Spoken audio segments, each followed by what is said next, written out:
Hey everyone! Welcome back to Thesaurus Thrive! Have you ever thought about your very first job? That feeling of stepping into the adult world, earning your own money?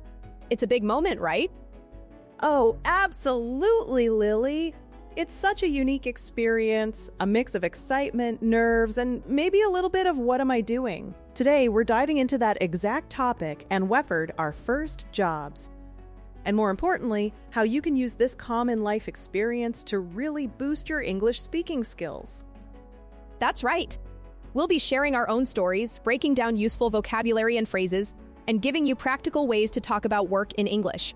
Our goal is to make you feel more confident and natural when you share your own experiences, whether it's with friends, colleagues, or in an interview. So get ready to listen, learn, and maybe even share a little chuckle with us. Because my first job is often full of funny, sometimes embarrassing, but always memorable moments. Lily, let's kick things off. What was your very first job?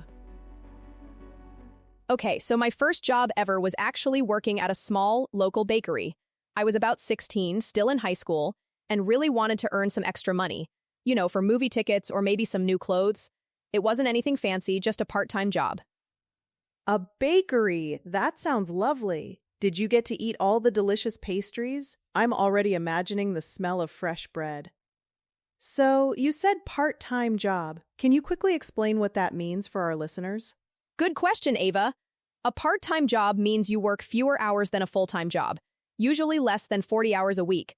For me, it was mostly after school and on weekends. A full-time job, on the other hand, is typically around 40 hours a week, Monday to Friday. So I was definitely part-time. Got it. So a part-time job, perfect for a high school student. What were your responsibilities at the bakery, Lily? What did you actually do? Well, my main responsibilities were pretty simple. I would help customers take their orders and serve the pastries. I also had to slice bread, make coffee, and clean up. It was a lot of customer service work, which means interacting with people and helping them. I learned how to use the cash register too, which felt like a big deal at the time. Using a cash register, that's a classic first job skill. And customer service is such an important phrase to know. It means helping people who buy things or use a service. How did you get the job, Lily? Did you have an interview? Oh yeah, I definitely had an interview. My mom actually knew the owner, so that helped me get my foot in the door, which is a nice phrase meaning to get an initial opportunity. But I still had to go through the interview process. I remember being so nervous.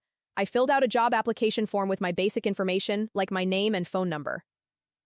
A job application is like a form you fill out to officially ask for a job.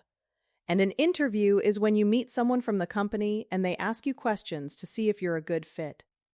So, you were nervous? What kind of questions did they ask you? Do you remember? They asked pretty standard questions for an entry-level job, which means a job that doesn't require much experience. Things like, why do you want to work here? What hours are you available? And do you have any experience working with food?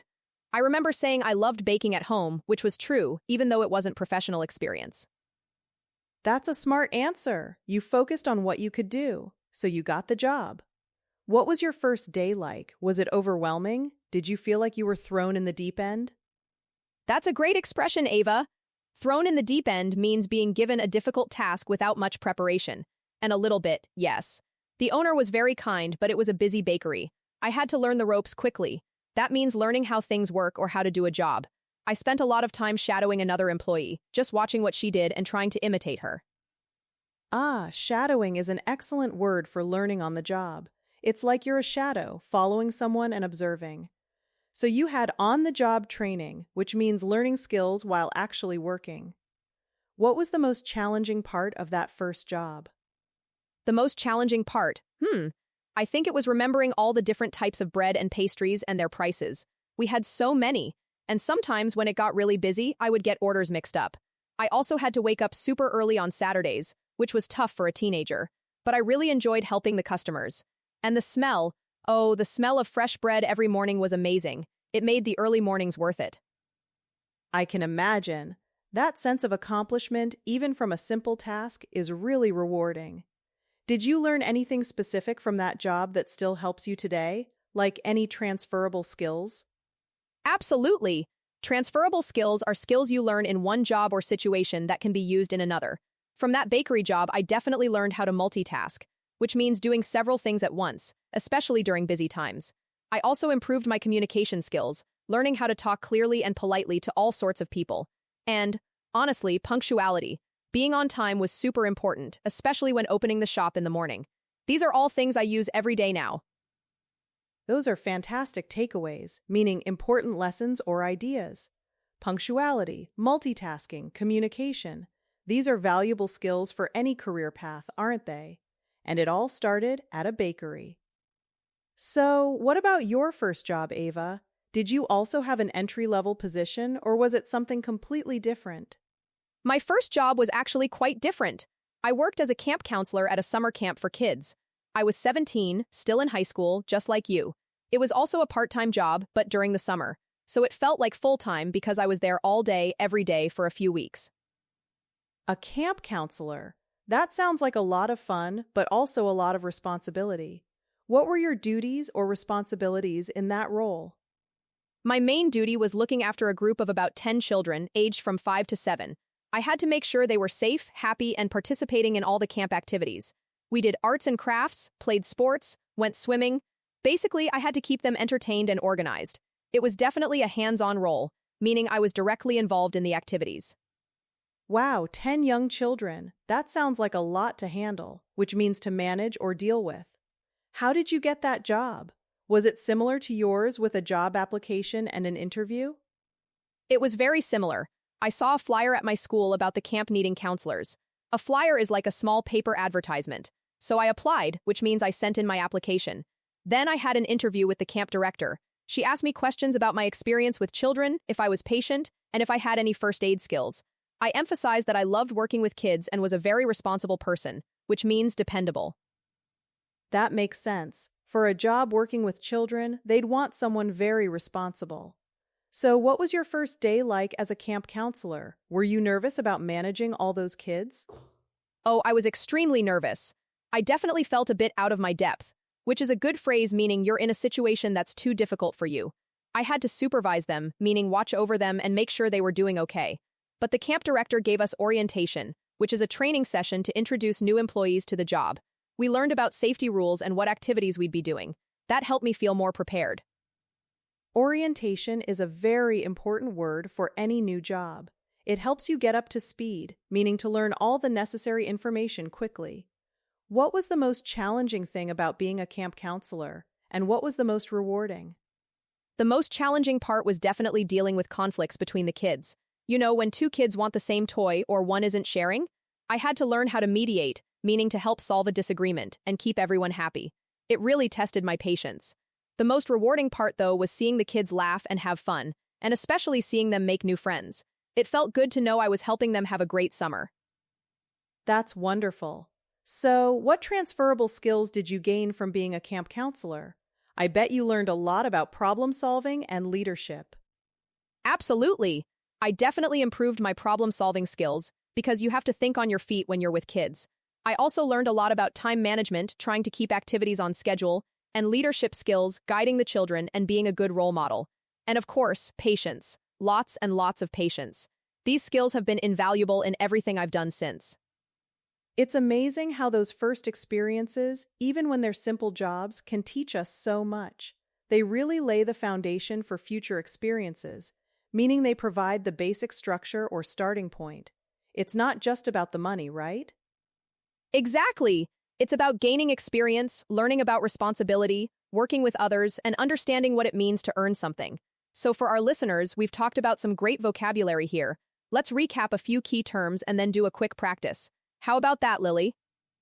Sounds perfect, Ava. We've covered part-time job versus full-time job, job application, interview, responsibilities, customer service, entry-level job, learn the ropes, shadowing, on-the-job training, transferable skills, multitask, problem-solving, and leadership skills.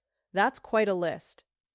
It is, and remember, hearing these words in a story helps them stick in your mind better. So let's practice speaking. I'm going to say some sentences, and I want you, our listeners, to repeat them out loud.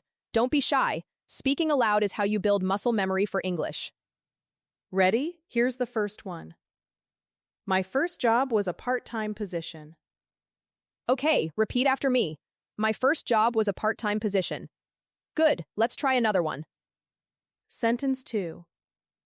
I filled out a job application and had an interview. Again, I filled out a job application and had an interview. Excellent. Sentence 3. My main responsibility was customer service. Let's say it together. My main responsibility was customer service. Fantastic. And one more. I learned valuable transferable skills. Repeat with me. I learned valuable transferable skills. Wonderful. Keep practicing these sentences, they're very useful. That's awesome, Ava. Speaking them out loud really helps. Now, let's hear these words and phrases in a mini conversation. Imagine we're talking about someone's friend who just got their first job. We'll use some of what we've learned. Perfect. I'll start. Hey, Lily, guess what? My cousin just got her first job. Oh, really? That's exciting. What kind of job is it? Is it a part-time position? Yes, it's part-time. She's working at a local coffee shop. It's an entry-level job, but she's really happy about it. She filled out the job application last week. That's great. Did she have an interview? How did that go? She did. She was super nervous, but she said it went well. They mostly asked about her availability and if she had any customer service experience. That's typical for a first job. I bet her main responsibilities will be making coffee and serving customers. It sounds like a great way to learn the ropes. Exactly. She'll probably do some shadowing at first to get used to everything. She's excited to gain some experience and earn her own money. Awesome! She'll learn so many transferable skills, like multitasking and problem solving, even at a coffee shop. That's a solid start. I agree. It's going to be an eye-opening experience for her. She's going to grow so much. See, listeners? That's how you use these phrases in a natural conversation. Totally! And that leads us perfectly into some motivation and tips for improving your English fluency, especially when talking about your own experiences, like your first job. Yes, our first tip is, don't be afraid to make mistakes. Seriously, when you're learning English, especially speaking, mistakes are your best teachers. They show you where you need to improve. If you wait until you're perfect, you'll never speak. That's so true, Ava. I tell my students all the time, progress, not perfection. Just try to get your message across. People will understand. And the more you speak, the more natural it becomes. Think of it like a muscle. The more you exercise it, the stronger it gets. Exactly like a muscle. Our second tip is to practice daily, even for just a few minutes. You don't need hours. Try describing your day in English in your head or out loud. Or tell a short story about your own first job. You can even talk to yourself in the mirror. It sounds a bit silly, but it works wonders for building confidence. Mirror practice is seriously underrated. You're your own best conversation partner. And remember to actively listen. When you listen to podcasts like ours or watch English shows, pay attention to how native speakers use phrases. Notice their intonation, their rhythm. Don't just hear the words. Try to understand the feeling and the context. Active listening is key. It helps you absorb the natural flow. And for our third tip, connect new vocabulary to your own life. Instead of just memorizing a word like transferable skills, think about your own transferable skills from your first job or any experience. This makes the word personal and much easier to recall when you need it. That's brilliant, Ava. For example, after listening to us, you could think, what was my first job? What were my responsibilities? What skills did I learn? Try to form sentences in English about your own story. This mental practice is super powerful. It truly is. Don't just be a passive learner. Be an active participant in your language journey. And remember, every little bit of practice adds up. You're building a foundation, brick by brick, just like we talked about with first jobs laying a foundation. Exactly. So, as we wrap up today's episode, we hope you've enjoyed our stories about our first jobs and learned some valuable vocabulary and phrases. Sharing your own experiences is one of the best ways to practice English, because it's personal and you already know the story. Thank you so much for tuning in to Thesaurus Thrive. We love helping you on your English fluency journey. If you found this episode helpful, please give us a like, share it with a friend who's also learning English, and subscribe to our channel so you don't miss out on future episodes. And remember our challenge. Think about your own first job or any new experience you've had. and try to describe it in English using some of the words we discussed today. Practice makes progress. Keep practicing, keep speaking, and keep thriving in your English journey. We'll catch you in the next episode. Bye for now. See you next time, everyone. Happy learning.